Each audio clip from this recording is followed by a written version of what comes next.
This Week in the Boardroom, brought to you by corporate board member and host NYSE Euronext, along with governance knowledge partner Paul Weiss and contributing partners National Investor Relations Institute and the Society of Corporate Secretaries and Governance Professionals.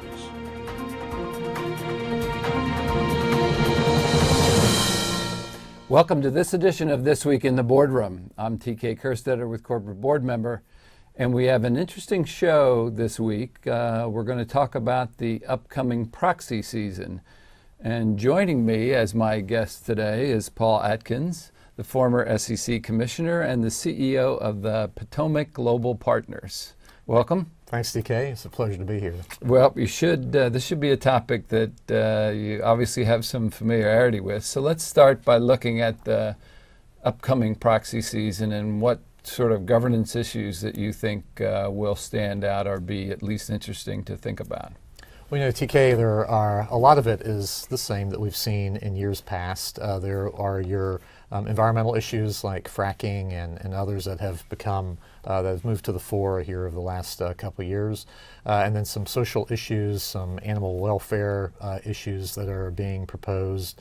But then the one change this year that has gotten a lot more play is our shareholder proposals about disclosure of corporate speech, spending on corporate speech, meaning corporate political spending, spending on trade associations and things like that. So there are a lot of activists and others who have sent out about 100 or so proposals to companies across the board, some basically saying that corporations should not do any sort of political spending, down to disclosure types of proposals. There seems to be a movement. I know there was some news in the media this week about the political spending, and the political spending, it seems like it's a snowball that's starting to roll down the hill. But what actually should companies be aware of when we bring up this issue of corporate spending? Because it started sort of innocently.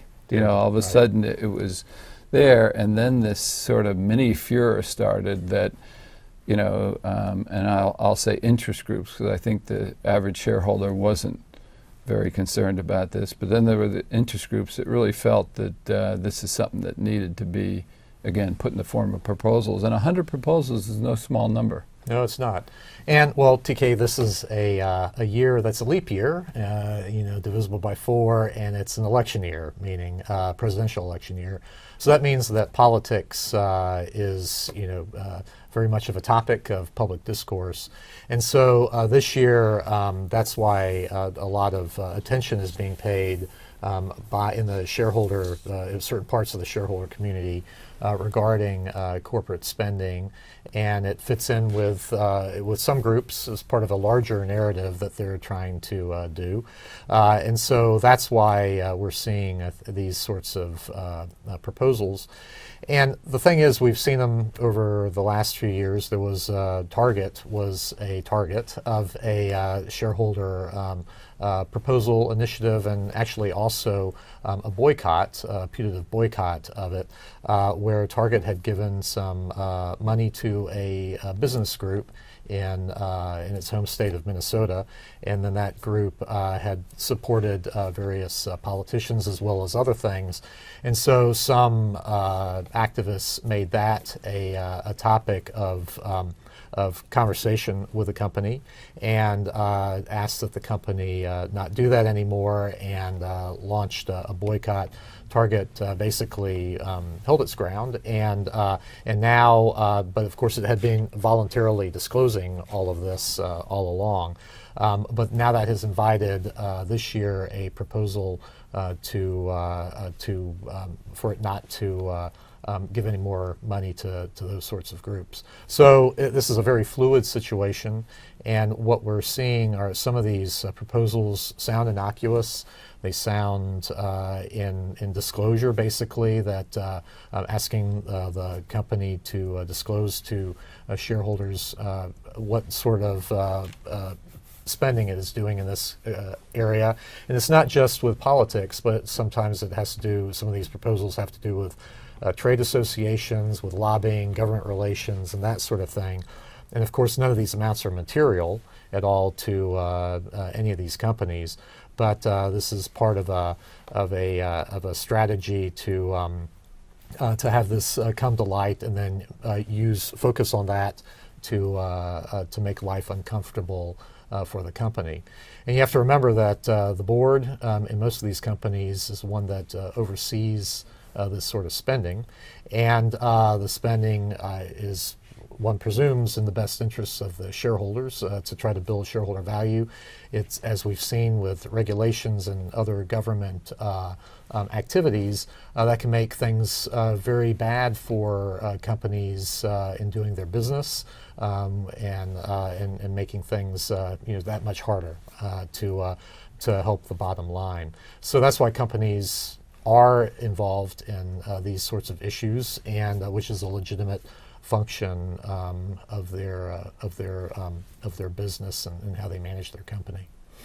Whenever I hear new disclosures in today's times, I think of first disclosure, next say on political spending. That they'll want the shareholders, and again, we both know that it's not the mass of shareholders, but interested shareholders, that they'll want the say. Right. in where the political spending either goes or whether it's done at all, I guess. What I know there's some dangers when companies sort of get into the negotiations of starting to talk with these interest groups or activists related to this issue of political spending. What are the risks when one sort of takes that track?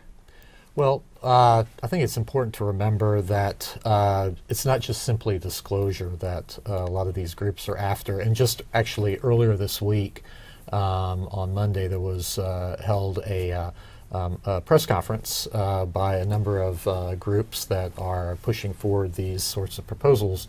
And it was all very plainly laid out that disclosure is just one step of the strategy, because the ultimate goal is to have companies basically disengage from this type of activity and this type of advocacy that they do, whether it be in Washington or their state capitals, or as a member of a trade association that is advocating perhaps lower tariffs or whatever types of other things may be going on. So those are that's all part of I think the strategy of some of these groups. And so I think when people consider what's going on, they need to view that to agree to things like a particular point of disclosure or whatever, that's not necessarily going to be the end point, that there are going to be other things coming on in years to come that will try to broaden that. And with respect to the shareholders, you were just bringing up how folks want different say on pay or say on whatever. I think what's important to remember is that our system of corporate governance is a representative democracy. It's not these corporations, of course. They have limited liability. They're not partnerships, of course, and they've got limited liability.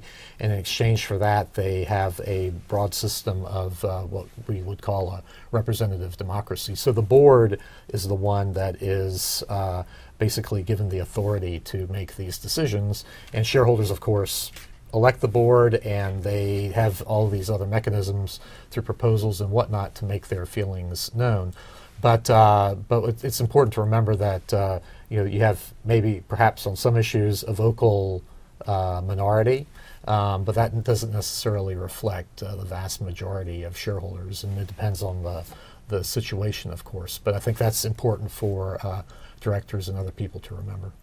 Well, we've always suspected that there were some self-interest groups that had other ulterior motives, but who would print that out and sort of lay out a roadmap for what they're doing, in the sense of saying, we're doing this, but this isn't the reason we're doing this. We have the ultimate goal to disengage the company, in their plans or whatever. I mean, Well, it just seems to be very, very disruptive. It happened. It has happened, and so Media Matters is one group that had a strategy document that discussed this, and others, as I mentioned at this public forum earlier, that they've discussed it and sort of laid out the strategy, which is fine. I think it's good to have these issues in the open so that everybody can discuss them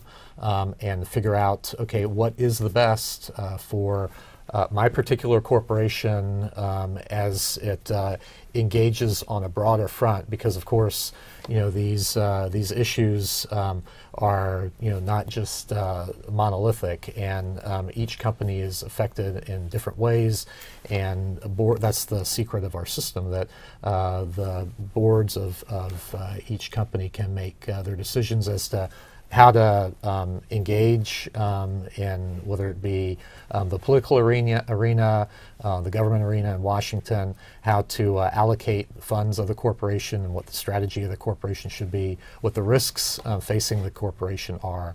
And so those are the things that are important. And what we should not have, and is where you have kind of like the mob saying, well, we'll sell you insurance so that your window won't be broken, and if you don't buy the insurance, then we'll throw the rock through the window.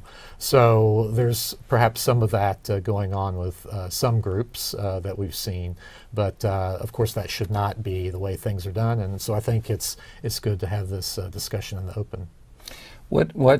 Paul, what is your experience been with the companies that are sort of directly faced with these proposals? And is there any 2 or 3 key steps that you would advise these companies when faced with this? Well, I think you have to look primarily at the value proposition for the shareholders as a whole.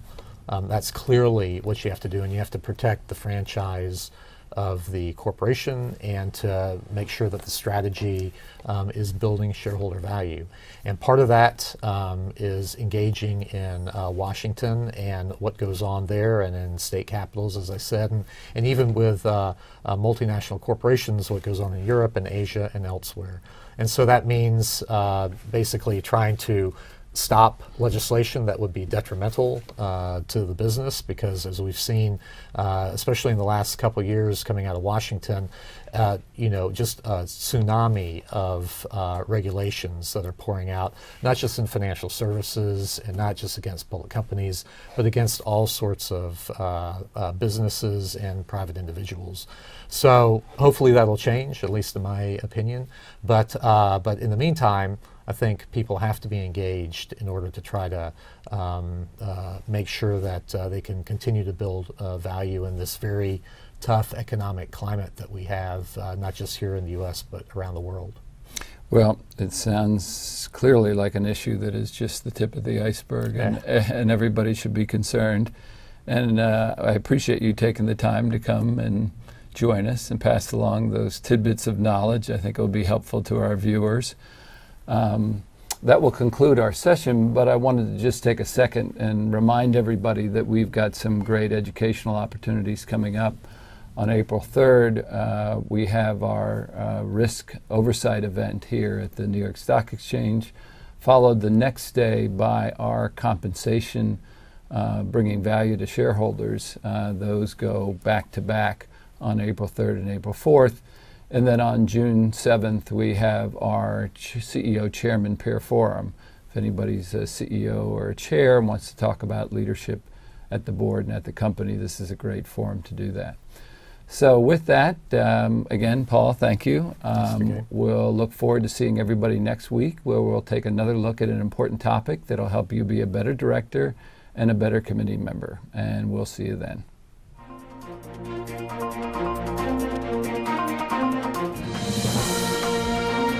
Join us again next week for This Week in the Boardroom, brought to you by corporate board member and host NYSE Euronext, along with governance knowledge partner Paul Weiss and contributing partners National Investor Relations Institute, and the Society of Corporate Secretaries and Governance Professionals.